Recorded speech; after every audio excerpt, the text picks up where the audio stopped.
galera! Tudo tranquilo? Bora começar mais uma aula? Para que vocês aproveitem da melhor forma, eu vou te dar algumas dicas. Antes de tudo, procure um ambiente adequado em que você se sinta confortável. Tenha cuidado com os ruídos, eles podem tirar a sua atenção no meio da aula. Ajuste o volume do seu dispositivo e dê preferência por ouvir o áudio pelo fone de ouvido. Pegue papel e caneta para fazer anotações ou utilize seu computador ou smartphone para marcar pontos importantes da aula. Utilize o chat nos momentos adequados e colabore. Sua participação é muito importante. Mantenha o foco e atenção na aula e lembre-se de que o caminho até a residência dos seus sonhos está cada vez mais próximo. Aproveite e bora pra cima!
Um diferencial importante que a Medway tem é a relação bem próxima, né, que os professores têm com os alunos. Fazer o curso tirou muita angústia que eu tinha, facilitou muito a jornada, aí, no sentido de entregar alguns tópicos já que a gente precisa. Os professores estão sempre bastante presentes. A Medway me mostrou que eu poderia mudar a minha formação como médica e não só como concurseira naquela época. Então ela mudou meu mindset para que eu viesse preparada para São Paulo para ser uma grande residente, mas também uma grande médica no futuro.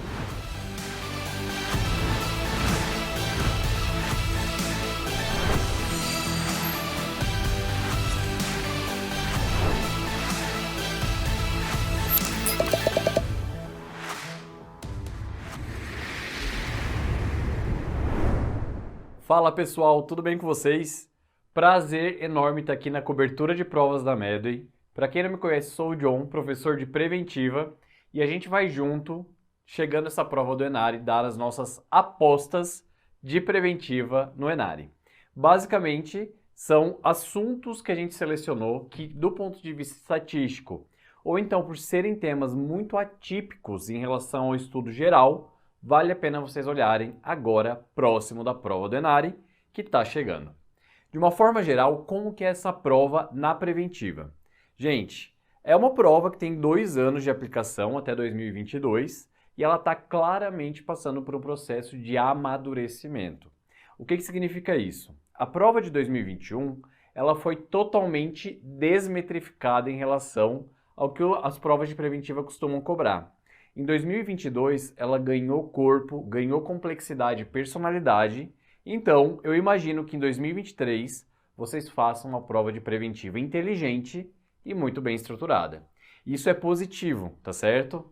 De uma maneira geral, o padrão predominante na preventiva é do tipo conceitual. Ou seja, com questões que vai ter um enunciado, que pode ser curto ou pode ser longo, mas o que é perguntado é direto ao ponto, ok?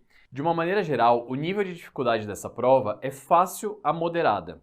Não é comum vocês se depararem com questões que sejam tão difíceis de resolver que vocês nunca tenham tido pelo menos alguma questão de referência em outra prova ou aprendido tanto no cursinho quanto na faculdade. Mas olhando a estatística, chama atenção para assuntos atípicos, como as internações por causas sensíveis à atenção primária, o ICSAP, que a gente vai conversar hoje, e também o objetivo quádruplo, que é um objetivo de cadeia de valor no atendimento de um serviço de saúde. O ENARI é uma prova que é muito voltado para gestão em saúde, beleza? Vou falar isso em algum momento da aula, mas já anotem porque isso é uma atipicidade que gera dificuldade, tá bom, gente? Em relação a questões de estudos epidemiológicos, análise estatística, ou então de testes diagnósticos que têm questões geralmente englobando cálculos, não é comum na prova do ENARI. Teve uma única questão, mas foi tão difícil porque eles colocaram um cálculo por alternativa, seja de uma medida de associação ou de uma medida de efeito. De uma maneira geral, a grande maioria das questões, elas seguem o perfil Enem. É basicamente uma coisa que vocês deram essa classificação, que é responsável por toda essa indefinição do que é cobrado na medicina preventiva, só que na realidade são questões que vocês já têm muita vivência em relação ao cotidiano, em relação à sociedade, em relação ao dia a dia de vocês dentro de um ambiente de saúde. Por isso, nessas questões, vocês vão interpretar contextualmente, ou seja, olhar o contexto e verificar qual que é a alternativa mais plausível de se responder. Tudo bem? E hoje, o que a gente vai relembrar agora nesse pontapé de reta final para o ENARI? Método clínico centrado na pessoa, das ferramentas da PS que, sem dúvida, eles mais cobraram nesses 2 anos, ICSAP, que são as internações por condições sensíveis à atenção primária, o objetivo quádruplo e triplo, que na realidade o quádruplo é o mais atual que a gente consegue entender, os indicadores de Dona Bedian, beleza? Dona Bedian, na realidade, que a gente vai verificar os 3 que são analisados para qualidade em gestão em saúde. Rastreio de doença, gente. Prevenção e promoção à saúde é um foco extremamente importante para o ENARI. Eles deixam muito claro o quanto isso é valorizado através da cobrança das questões, mas a prevenção secundária no que tange a rastreio de doença é o que é mais cobrado, tá bom? Além da nova pirâmide de evidências, que é um assunto novo, que se vocês ainda estão com aquela estrutura de pirâmide de evidências clássica, vale a pena a gente relembrar o que mudou, e os princípios de bioética e suas implicações. Ok? Bora começar? O primeiro foco, que é um dos mais importantes para o ENARI e também para qualquer prova de preventiva, são as questões relacionadas à atenção primária à saúde. E é aqui que entram as questões do perfil Enem, no qual vocês precisam fazer uma interpretação contextual, porque os assuntos podem ser praticamente de qualquer coisa, tudo bem? De uma maneira geral, como que eu sugiro que vocês respondam a esse tipo de questão? Primeira coisa, leia bem o enunciado e garanta que vocês têm muito claro a informação que eles estão passando ali no enunciado, tudo bem? Porque isso é fundamental para que quando vocês estiverem analisando as alternativas, já arriscarem de 3 a 5 por serem obviamente erradas. Por exemplo, essa daqui caiu no ENARI, olha. A seca é um fenômeno climático natural e independente, portanto, sem relação com o estado de saúde de indivíduos e comunidades. Eu não preciso fazer medicina para buscar uma referência aqui. Locais mais secos, vamos lá. Região do Agreste do Nordeste, território semiárido na África, território árido na África. Qual que é a disponibilidade alimentar, condição de acesso à saúde, organização de sistemas de saneamento, de acesso à água, de tratamento de esgoto? A gente sabe por correlação de que isso interfere diretamente no estado de saúde e na riqueza de uma comunidade. Portanto, automaticamente eu risco com segurança, apesar de nunca ter lido especificamente que essa é uma alternativa errada. E tem várias que vocês vão matar assim, tudo bem? Depois, em relação às que sobraram, geralmente vão ter 2 que vocês vão ter que cruzar se não tem nenhum tipo de agressão ao que a gente considera como boa prática na PS e no SUS. O que são boas práticas? Respeito aos princípios, ou que obedeçam às diretrizes, que é basicamente a operacionalização de princípios, e que estejam dentro de um contexto que, olhando para o conhecimento sobre esses 2 assuntos, faça sentido. Fez sentido? Validem se essa resposta escolhida é coerente com o enunciado, e a partir do momento que vocês saem com essa impressão, parece válido para mim, vocês vão lá marcar a melhor alternativa, e assim, é normal sentir que não tem 100% de certeza em relação àquela questão marcada.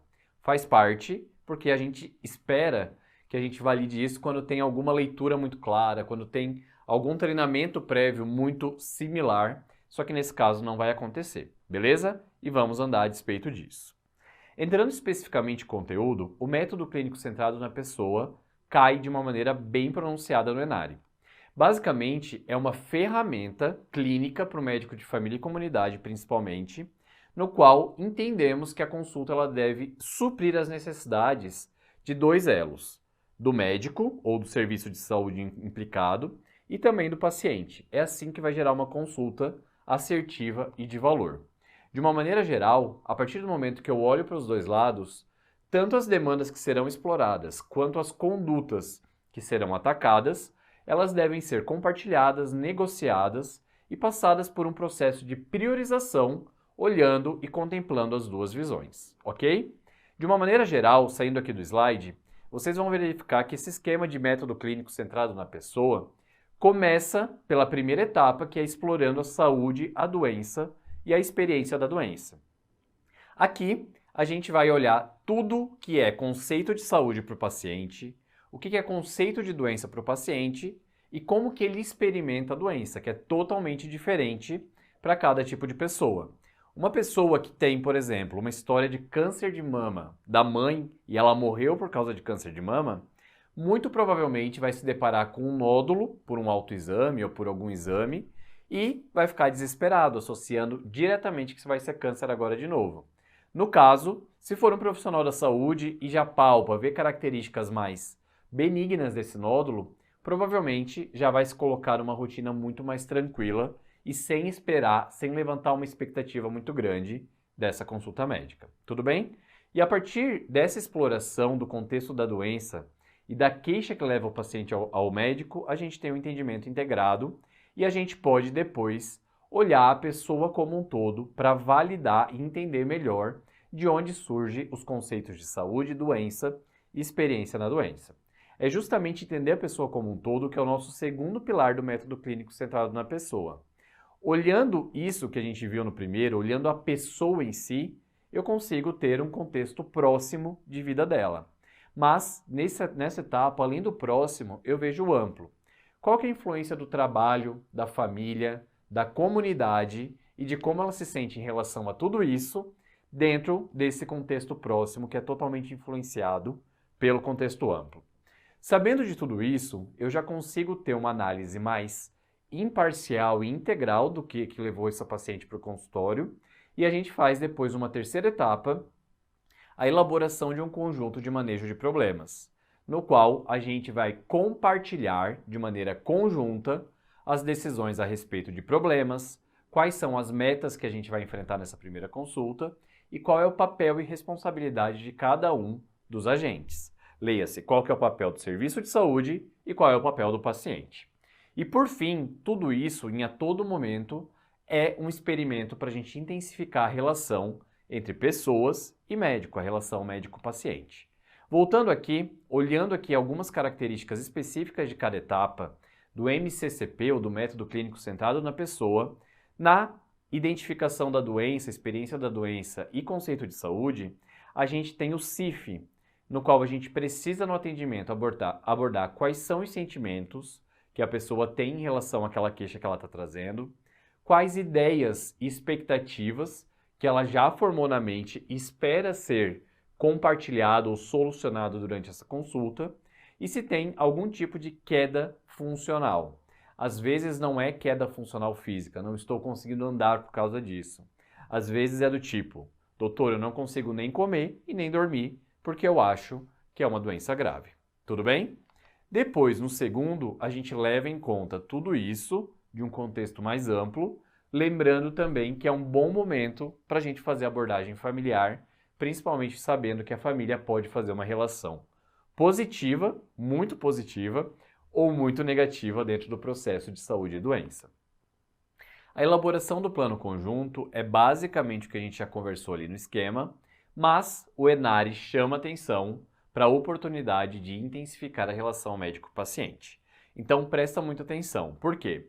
Conhecer as características do relacionamento terapêutico significa dar a oportunidade de valorizar a sabedoria, o conhecimento, a experiência do paciente para auxiliar no teu processo de tomada de decisão. Tudo bem? Saber compartilhar poder foi uma questão bem interessante que o Enari cobrou, no qual tinha uma criança com uma faringoamidalite viral, mas ia entrar num recesso de carnaval, enfim, algum feriado, e a mãe estava muito receosa porque teria muito trabalho para acessar o pronto-socorro. E aí, saber compartilhar o poder foi expresso numa conduta do médico ter deixado um receituário de antibiótico terapia, orientado a mãe quais critérios que fariam com que ela introduzisse, por conta, compartilhando o poder da terapêutica com ela, qual que seria o momento de introduzir o antibiótico ou não. Tudo bem? MCCP permite isso, porque eu conheço muito bem e eu entro e crio confiança com aquele paciente. Além disso, a gente vai a todo momento estabelecer um relacionamento, além de saudável, também interessado, desenvolver autoconhecimento e muito cuidado com transferência e contra-transferência. A transferência são as expectativas e referências que o paciente tem de consultas anteriores e transfere para esse atendimento. Pode ser desde a atenção, da demora na fila de espera, da forma como o médico está se apresentando. Tudo isso tem uma série de julgamentos nem sempre conscientes, mas que geram sentimentos e fenômenos de transferência. A contra-transferência é basicamente a nossa relação e as nossas impressões em relação a um paciente. E a gente vê que tem muito julgamento em relação a asseio pessoal, em relação a primeiro comportamento, a receptividade e a apresentação que o paciente nos dá, e isso modula o nosso atendimento. O cuidar disso é a gente reconhecer a possibilidade disso estar acontecendo e tentar bloquear durante o nosso atendimento justamente para ter uma consulta bem vinculada com esse sujeito. Legal? Vamos para a próxima, que são as internações por condições sensíveis à atenção primária. De uma maneira geral, isso é um indicador que surge a partir das informações que a gente coloca na autorização de internação hospitalar, no qual a gente tem exatamente quais são as causas de internação. De uma maneira geral, esse indicador ele vê quais internações poderiam ser evitadas caso tivesse uma excelente ou boa assistência na atenção primária à saúde, reconhecendo que várias doenças não chegam a uma internação hospitalar em caso de ter passado por uma boa prevenção, promoção em saúde, um diagnóstico precoce ou até mesmo o reconhecimento de algum agravo com posterior reabilitação. Tudo bem? O objetivo, basicamente, é a gente medir a qualidade da assistência da nossa PS. Então, se a gente está ali identificando que os pacientes eles estão sendo internados por broncopneumonia, por pneumococo, quando ficam idosos, basicamente, precisamos ver se a gente está orientando se essa doença imunoprevenível está sendo realizada ou não, se as pessoas que estão internando tinham critérios para receber isso via SUS e por aí vai. Dá uma série de dados para a gente melhorar a assistência na APS, ok? E aqui são os principais grupos. Então vamos lá, vamos passar por algumas para vocês entenderem que todas essas doenças ou elas eram passíveis de tratamento para não deixar com que evoluísse até esse estágio de internação ou uma prevenção precoce. Primeiro aqui, as doenças preveníveis por imunização e condições especiais. Interna o paciente por tétano. Faz sentido ele estar internado por uma doença que é imunoprevenível? Foi uma falha na prevenção. Gastroenterite infecciosa. Poxa, chegou num nível de desidratação que não é do dia para a noite. Provavelmente ele poderia ter procurado a APS, ter se reidratado antes de evoluir para algum tipo de sinal de alarme que decorresse na internação. Assim como algumas doenças mais crônicas, como diabetes e todas as suas complicações, as doenças cerebrovasculares, enfim. Tudo bem? Então dá uma olhadinha nessa tabela para vocês se conhecerem, mas sempre tem a regra de: era passível de tratamento para evitar com que internasse ou era passível de prevenção precoce? Se sim, é uma internação por condição sensível à atenção primária. Beleza? Importantíssimo que foi a questão da prova do Enari é que a gente não inclui causas externas, tá? Então, por exemplo, um idoso que teve queda na própria residência. Beleza. Eu posso ir até lá fazer uma visita domiciliar, ou dar uma orientação para ver ali sobre uma ecogeriatria, olhar o ambiente do ponto de vista geriátrico e evitar a queda. eu poderia mexer numa prescrição para evitar a queda. Só que, dentro da cadeia de ação, a gente não consegue mexer em tudo, beleza? Às vezes foi, sei lá, um funcionário ou o próprio paciente derramou água e caiu. Eu não tenho controle sobre isso, beleza? Da mesma forma, qualquer outra causa externa não é sensível de prevenção na atenção primária.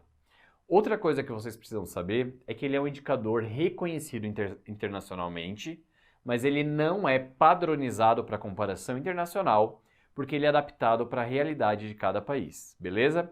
Então tem coisas na lista da Noruega que são totalmente diferentes, seja pelo perfil epidemiológico ou pelo perfil de morbimortalidade, que aqui no Brasil não faz o mínimo sentido a gente colocar, beleza?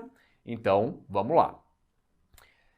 Galera, próximo item, a gente vai falar então sobre o foco Sistema Único de Saúde, que é um dos mais importantes do ENARE, também assim junto com a atenção básica, tá?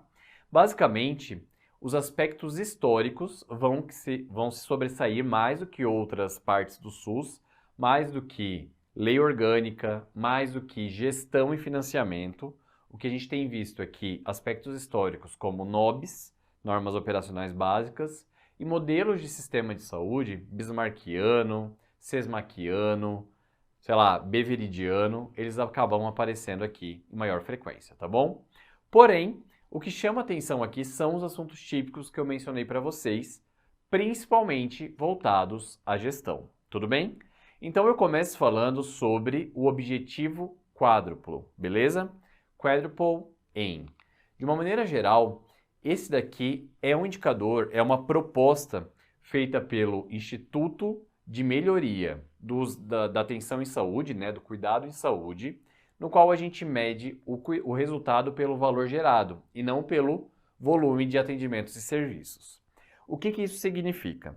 Eu quero que vocês entendam que o jeito como a gente olha serviço de saúde hoje, olhando para dar conta do serviço, dar vazão às portas de emergência, dar vazão a agendas, ele é um serviço que está com os dias contados, porque a gente vê que, justamente para dar conta, não é efetivo e esse paciente acaba retornando em vários pontos e várias vezes ao longo desse sistema. A qualidade do atendimento não gera valor para a experiência do cliente, para a visão e para a demanda do porquê o cliente procurou esse serviço de saúde, e isso aumenta custo e diminui a satisfação. Tudo bem? Então, esse objetivo quádruplo, ele vem muito mais no sentido de vincular toda a nossa assistência em saúde de uma maneira gerando valor ao paciente, com uma visão muito paciente-centrada. Beleza? Como que isso funciona de uma maneira geral? Já vou explicar para vocês, mas só quero dizer que historicamente era um objetivo triplo, porém, um quarto pilar voltado para a atenção aos profissionais de saúde foi adicionado e por isso virou quádruplo. Vamos entender o que é cada um deles. De uma maneira geral, começa-se a geração de valor e tudo converge para a geração de valor e sustentabilidade do serviço de saúde, do sistema de saúde, olhando para a experiência do paciente, tá bom? Aqui, a experiência do paciente vai desde a segurança do atendimento ao paciente centrado, para ver se a queixa que levou ele no serviço de saúde foi atendida de uma maneira adequada, verificando então se foi efetivo, eficaz, se foi eficiente, para verificar se ele teve o resultado esperado, beleza? Quando a gente tem uma sequência de experiências do paciente com todos esses pilares adequada, a gente extrapolando para a população geral, a gente começa a mexer em indicadores de morbimortalidade e de letalidade, tá bom? De uma maneira geral, sabendo que isso aqui está funcionando, eu espero um aumento na expectativa de vida desses pacientes, uma redução de anos potenciais de vidas perdidos, tudo bem? E tudo isso fazendo com uma geração de valor e o paciente sendo ouvido e bem atendido de uma maneira qualificada, dá um custo per capita de acesso ao sistema menor, tudo bem? E isso gera sustentabilidade tanto na geração de valor percebida pelo paciente, quanto na redução de valor despendido para cada paciente e melhoria dos indicadores. Legal? Faz muito sentido. E isso daqui, gente, é o futuro da assistência em saúde. É uma onda que está acontecendo, que a gente vai ser envolvido em relação a isso. Essa ideia de ter filas e a gente ser um médico que fica lá, ó, só combatendo fila, não é sustentável, beleza? A gente sabe isso porque os Estados Unidos é um dos países que mais gasta com saúde, né? Então lá está em iminência a crise, já está desenhada do ponto de vista de que os gastos estão em progressão geométrica e o crescimento da população também. Está insustentável para o futuro, então novos modelos alternativos ao que a gente está fazendo hoje, visando custo menor e maior satisfação, estão sendo modulados e propostos e pilotados em alguns centros, e isso vai massificar e chegar na gente em breve. Tudo bem? De uma maneira geral, então, o que a gente olha na saúde da população, que é um dos pilares? Basicamente, os desfechos em saúde, o quanto que essas intervenções estão reduzindo em anos potenciais de vida perdidos, por exemplo. Carga das doenças, então a gente espera uma redução de incidência e prevalência, e fatores psicológicos e comportamentais. A gente está agindo no momento certo para esse paciente, gerando valor em relação a fatores de risco, que isso sim, depois que estabelecido uma doença crônica, gera um alto gasto de exames diagnósticos, de rotineira consulta médica para acompanhamento e de internação até o óbito, beleza? De uma forma geral, a experiência do cliente é um pouco mais no nível individual, no qual é obtido resultado a partir de pesquisas com pacientes e a gente avalia as dimensões de atendimento, como segurança, efetividade, eficiência, eficácia e, principalmente, um cuidado centrado no paciente e nas suas necessidades, tudo bem? E, por fim, o custo per capita, a gente vê o quanto que essa população gasta por mês de serviços de saúde e qual é a frequência ou custo de uso de hospitais de emergências, tudo bem? Então, olhando a experiência do paciente, saúde da população e custo menor, a gente viu que tinha uma coisa que, se por um acaso não tivesse muito bem feita, minava, diminuía o potencial desses três pilares. E por isso, mais recentemente, a gente fala de objetivo quádruplo ao invés de triplo, no qual a gente coloca a experiência do profissional que atua no cuidado do paciente, beleza? Também chamado de Quadruple Aim, beleza, gente? Agora, falando sobre outra parte de gestão, eu quero apresentar para vocês os indicadores de Dona Bedian. Comenta aqui se vocês já ouviram falar tanto do objetivo quádruplo quanto desses indicadores. Não é algo muito bem dado na faculdade, não é frequente, não faz muito parte do nosso currículo, mas é importante dentro da discussão de sistema de saúde hoje em dia. Por quê?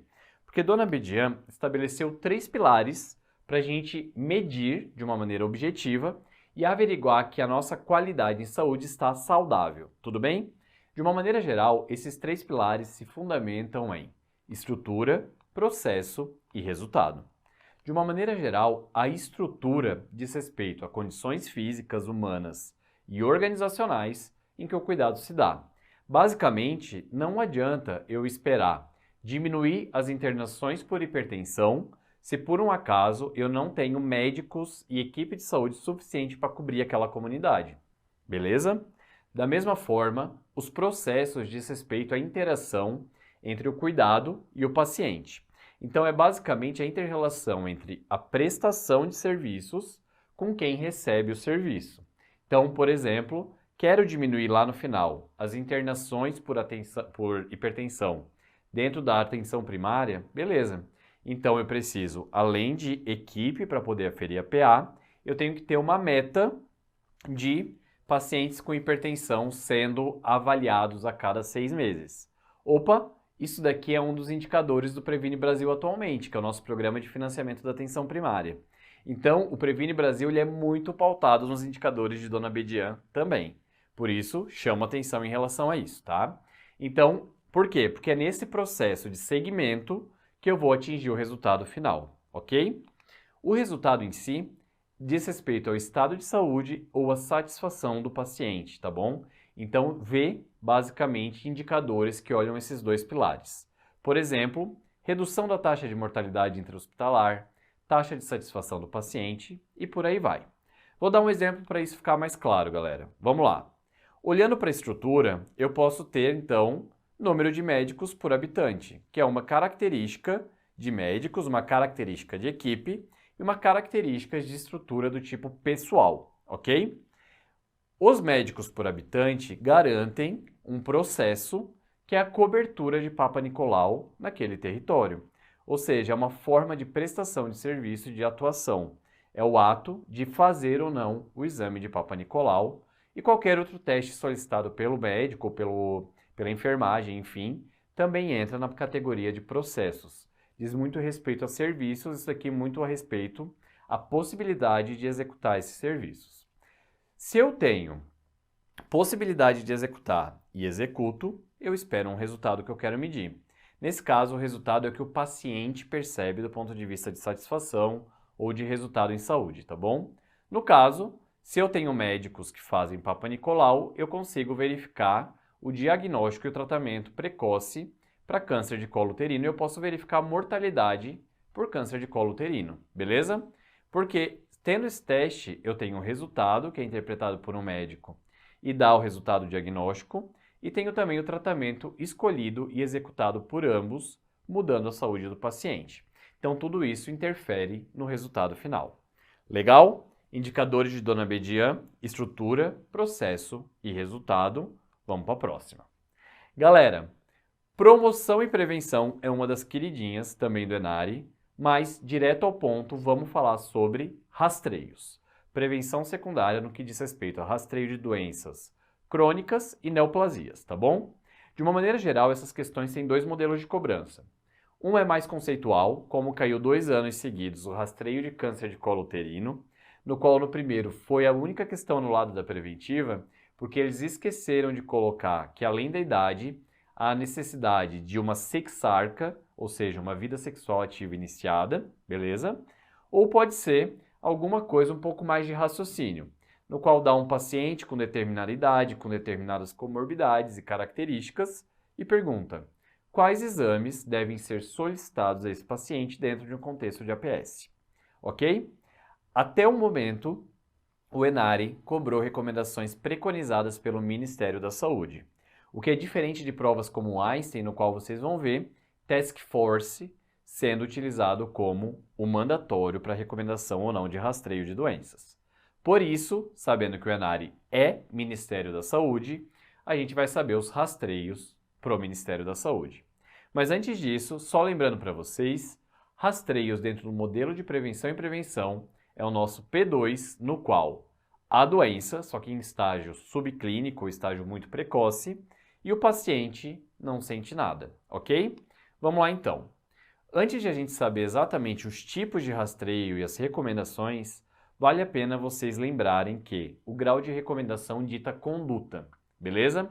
Então, quando a gente fala um grau de recomendação A e B, eu tenho uma grande certeza de benefício, só que aqui é indiscutível praticamente e aqui é moderado, tudo bem? Então, pela evidência atual, a gente oferece dentro da prática. O C e o D, eles são mais à parte, de condutas mais individuais. Por quê?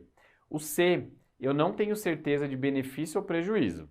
Então, eu vou debater com o paciente e vou individualizar caso a caso. Já o D, eu sei que os danos são maiores que os benefícios, portanto, eu não vou oferecer. E, além disso, quando o paciente me procurar com essa demanda, eu tenho que desestimular, tudo bem? Trazendo fatos para a mesa. E, por fim, o E ou I, em algumas literaturas, diz respeito à incerteza, a não termos evidências. Por isso, a gente mostra as incertezas e também decide de uma maneira compartilhada e caso a caso. Tudo bem? Vamos lá, então, para os top 9 rastreios do Enari. Vamos lá, começando pelas doenças crônicas, montei uma tabela aqui com o nome do rastreio, o exame utilizado e o critério de inclusão para a gente enquadrar ele dentro desse programa de rastreio, qual que é a periodicidade recomendada e o grau de recomendação que a gente já viu. Tudo bem? Começando por hipertensão arterial sistêmica. Como que a gente faz o rastreio? Aferindo a PA no consultório e para quem? Indivíduos acima de 18 anos de maneira universal. Como que a gente faz? A periodicidade é repetir esse exame de PA a cada 2 anos nos normotensos e a cada ano nos pré-hipertensos, beleza?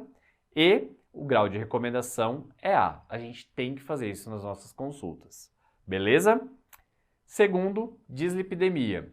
Como que a gente rastreia? Perfil lipídico, que para homens é grau de recomendação a ser solicitado acima dos 35 anos e mulheres um pouco mais tarde, acima dos 45. E a periodicidade, o manual do Ministério da Saúde, através do caderno de atenção básica, não deixa a periodicidade específica, mas recomenda que um bom intervalo seria de 5 anos, seguindo o preconizado pelo Task Force. Então, pelo Ministério da Saúde, não estranhem se por um acaso eles falem que não tem periodicidade ou que falem que o intervalo ele é pautado no risco cardiovascular. Tudo bem? Mas eles também deixam no próprio documento oficial que uma boa recomendação é que o Task Force usa, que são 5 anos. Diabetes mellitus, a gente faz o rastreio com glicemia de jejum em 8 horas. Lembrando que o Task Force aceita hemoglobina glicada e outros métodos, como teste de tolerância oral, mas o Ministério glicemia de 8 horas de jejum, tudo bem? E a gente recomenda para adultos com hipertensão com PA sistólica acima de 135, beleza? Por 80, tá? E não especifica a periodicidade e deixa um grau de recomendação B, ou seja, a gente tem que fazer e oferecer também como conduta. O tabagismo a gente rastreia por pergunta ativa para todos os adultos, incluindo as gestantes. E aqui deixam muito claro que é grau de recomendação A, ser perguntado de uma maneira ativa em toda a consulta. Legal? Etilismo, galera, vamos lá. Como que a gente faz? A gente rastreia de forma ativa, perguntando, você bebe? E a partir do momento que a gente recebe o sim, a gente utiliza o CAGE Score, que basicamente são 4 perguntas que vêm de uma palavra no inglês que representa a pergunta que a gente tem que falar. Por exemplo, C de cut down. O que a gente vai perguntar? De redução. Em algum momento você já sentiu necessidade de reduzir o consumo de álcool? Beleza? A de annoying, ou seja, de irritação, de ficar meio irritado em relação a isso. Você já se sentiu angustiado ou irritado quando pessoas perguntaram ou mencionaram que você bebe demais? Ou seja, a representação social em relação a essa bebida? G de guilty, culpa. Você se sente culpado por beber?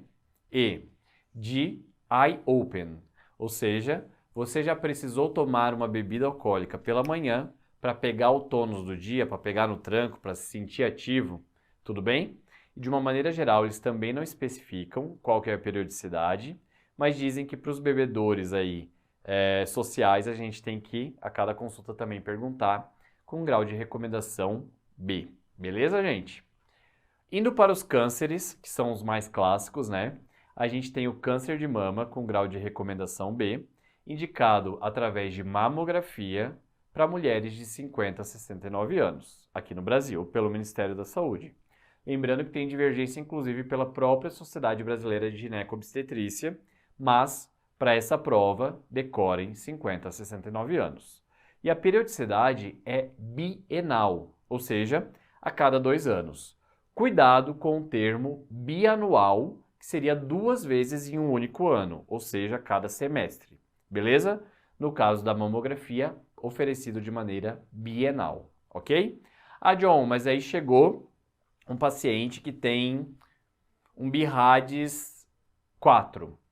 Aí vai de acordo com o fluxo do BIRADS, mas olhando para rastreio, que a gente está numa população saudável até então, a gente recomenda 2 anos. Tudo bem? Câncer de próstata, fica aqui a dica de que nível de evidência D, tanto o INCA quanto o Ministério da Saúde determinam que os malefícios são superiores aos benefícios, portanto a gente não recomenda olhando na visão do Ministério da Saúde, ok? O câncer de colo uterino, ele é um bom programa de rastreamento de neoplasia com nível de recomendação A, tudo bem? E nesse caso a gente faz a colpocitologia oncótica, que é o exame de Papa Nicolau, para mulheres de 25 a 64 anos sexualmente ativas, ok? Caiu 2 anos no ENARE isso, sexualmente ativas ficou muito frisado, foi motivo de cancelarem, anularem a questão do ano de 2021, então fiquem de olho. Em relação a como que a gente faz de periodicidade, nos 2 primeiros anos do programa de rastreio, essa paciente vai ser submetida anualmente a um exame, tudo bem? Depois que 2 anos consecutivos ela obteve um resultado normal, a gente vai fazer um exame a cada 3 anos, tá bom? É a regra do 1, 2, 3. Faz anual durante 2 anos, se resultado normal, faz a cada 3, ok? E por fim, a gente tem o câncer coloretal. no qual a gente pode rastrear com pesquisa de sangue oculto nas fezes, com retossigmoidoscopia ou colonoscopia. Lembrando que esses dois últimos, para fins de programa de rastreio, por serem menos disponíveis, são menos encorajados, tá? Pensando nas características de um bom programa de rastreio, no qual seria facilmente acessível, tá? Aqui precisa de tanto médico qualificado quanto equipamento para poder fazer. Mas de maneira geral, a gente recomenda aqui no Brasil para indivíduos de uma maneira geral de 50 a 75 anos, ou até quando a expectativa de vida dessa pessoa a gente considera que viva por mais 10 anos, ok? E aí, a recomendação do Ministério da Saúde, sabendo de disponibilidade, coloca somente com a pesquisa de sangue oculto anual ou bianual. Isso daqui eles não recomendam um período específico, por isso eu não vou colocar na aula. Saibam que é em torno aí de 5 anos em relação ao último resultado normal, tá bom, gente? Mas anual ou bianual com pesquisa de sangue oculto nas fezes, com grau de recomendação A. John, saiu aquele estudo que foi o maior bafafá questionando a eficácia do programa de rastreio de câncer coloretal. Sim, saiu. Não se preocupe em relação a isso nas provas, não houve nenhuma mudança do Ministério ou do INCA, que é o nosso Instituto Nacional de Câncer, para que a gente mudasse isso dentro do programa de rastreio. Legal? Galera, vamos lá então olhar para estudos epidemiológicos classificação, e eu quero chamar a atenção para uma outra tipicidade, que é o conceito de nova pirâmide de evidências.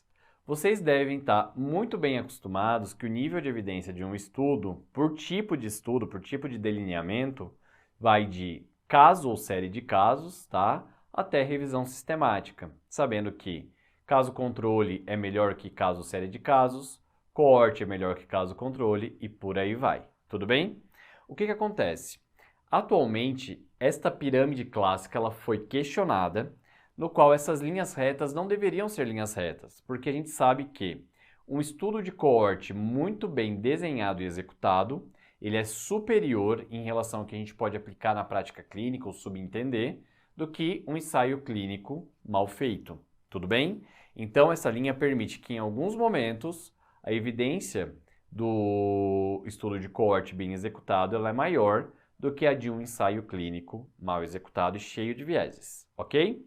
Então, de uma maneira geral, isso daqui reflete melhor o que está no grau de recomendação de grade e, obviamente, permite com que esse cenário que eu falei para vocês, de um coorte bem feito ser superior ao ensaio clínico com falhas metodológicas importantes, ser contemplado nessa visão.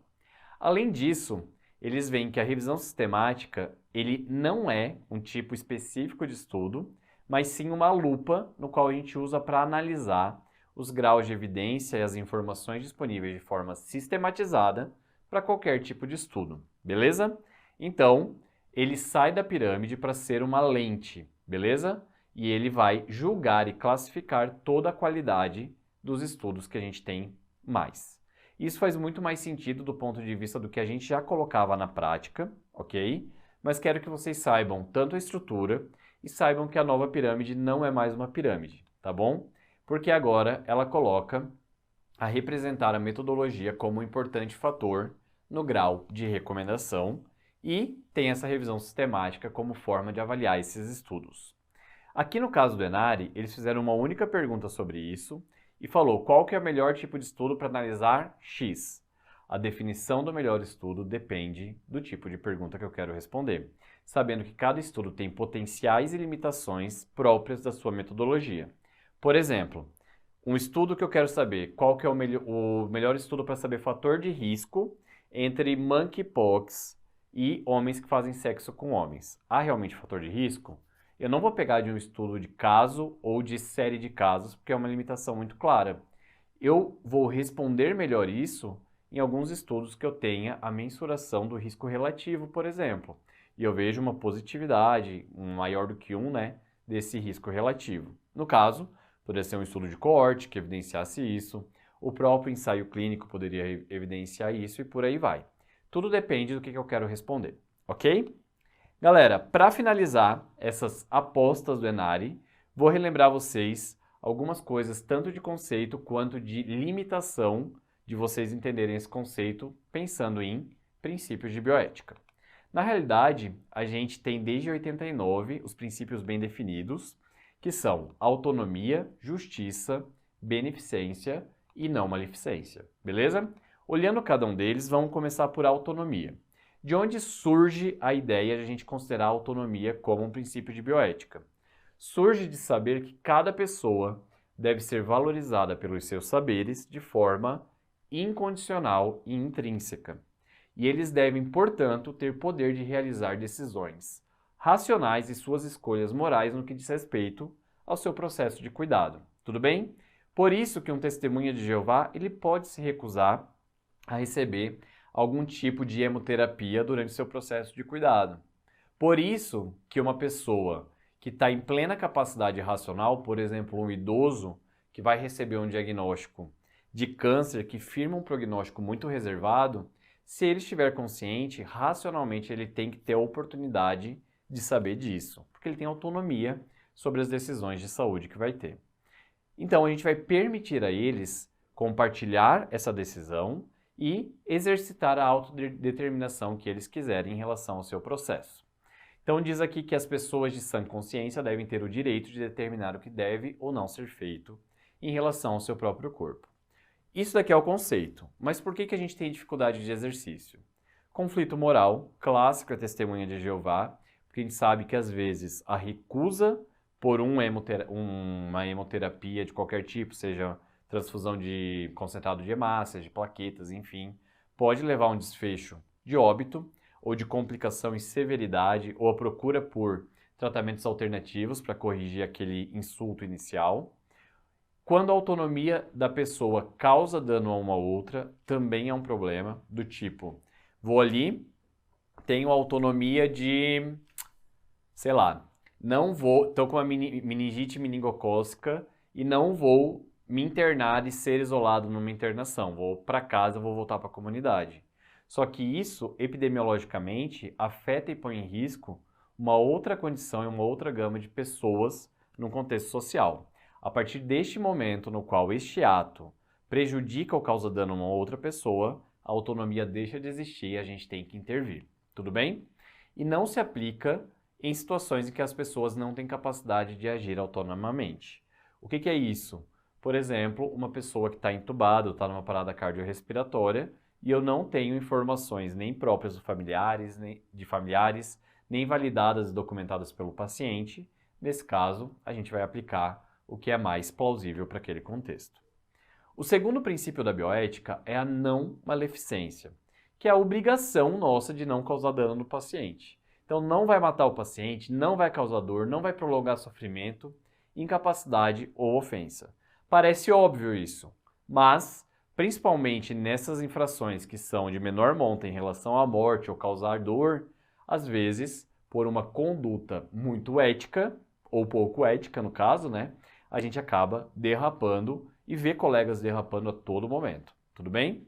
Aqui nesse caso, para as provas, muito voltado aos conceitos de fim de vida, por exemplo, de estanásia, eutanásia e ortotanásia, não prolongar a vida de um paciente por medidas fúteis, não antecipar a morte do paciente, e aqui a ortotanásia, que é uma morte correta, né? No tempo correto, com um grau de intervenção proporcional, medidas proporcionalizadas de cuidado. Tudo bem? E também em relação à prevenção quaternária no que diz respeito a hiperdiagnóstico, hipertratamento, né? Overdiagnosis and overtreatment, e também evitar com que a gente jogue esse paciente numa cascata de erros e iatrogenias em função dessas duas práticas, ok? Terceiro princípio, o princípio da justiça. Esse daqui que foi cobrado no ENARE, junto com princípios do SUS. O que tem a ver? Vamos lá. Tratamento justo, equitativo, né? E adequado às pessoas. Vocês têm que entender que o princípio da justiça ele vem de um conceito muito forte na bioética da justiça distributiva, que basicamente prevê uma distribuição justa, equitativa e adequada dos recursos por normas justificadas em termos de cooperação social.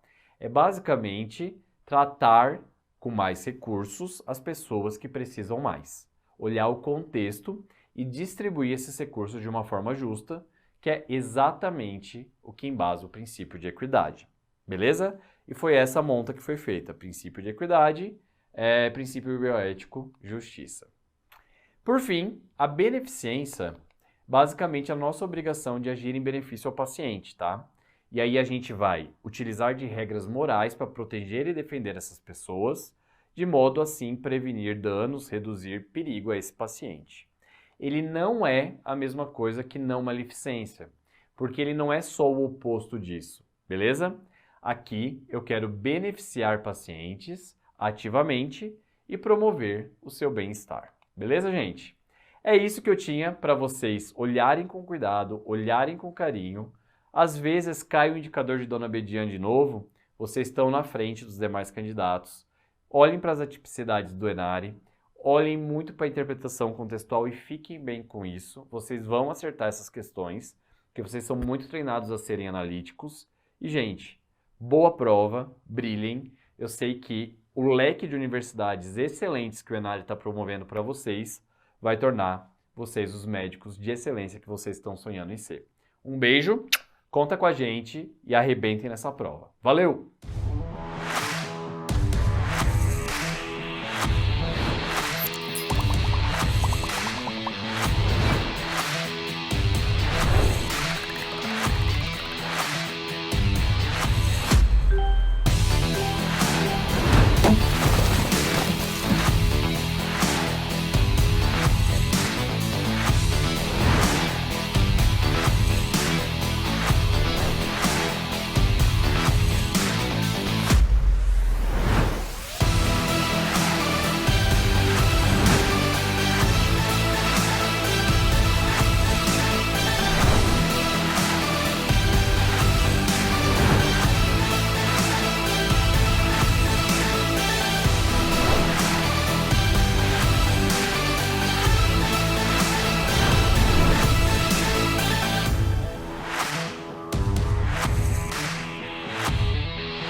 Um diferencial importante que a Medway tem é a relação bem próxima, né, que os professores têm com os alunos.